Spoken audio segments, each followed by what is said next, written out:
How does someone become a saint in the Catholic Church? Let's talk about the process.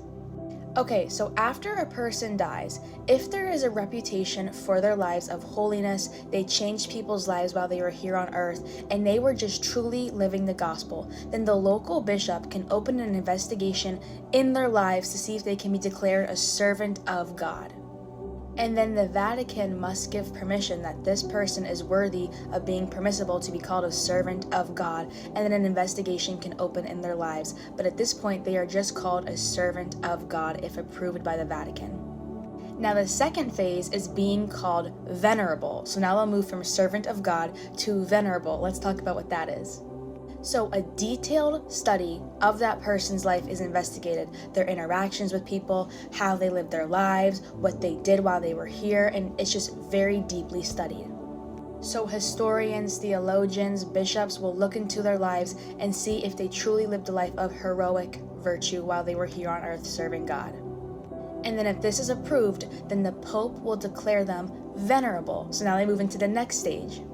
So this means that the church just recognizes them as someone that lived a heroic life, and they are venerable, they're honorable, but they are not yet beatified. So let's talk about what that is.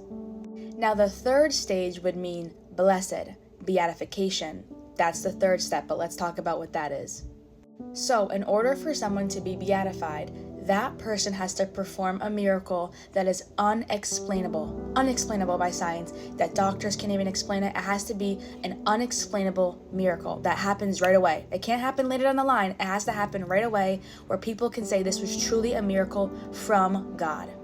Now, trust me, the church does a thorough investigation with these miracles. They take years to be approved. They even throw people that don't even believe in God to disprove the miracle. And for example, when someone asks that person who passed away to pray for them, we say, I want to pray to this saint. When we say the word pray, we mean we want to ask them to pray for us. For example, you might ask me, please pray for me. I might ask a saint in heaven, please pray for me. And then if I receive that unexplainable miracle from that person in heaven, then they performed a miracle for me. Okay, now once that person is determined as blessed, the fourth process is becoming a saint, which is canonization. So let's talk about that. Okay, so that person has to then perform a second miracle, which again is medically unexplainable. Doctors can't even prove it. It has to be thoroughly investigated. They throw people on. They honestly want people to disprove it. They say, do your best to disprove this miracle because it's serious. Then the Pope will declare this person as a saint. They will go through the process of canonization, which truly means that this person is in heaven interceding for us still here on earth.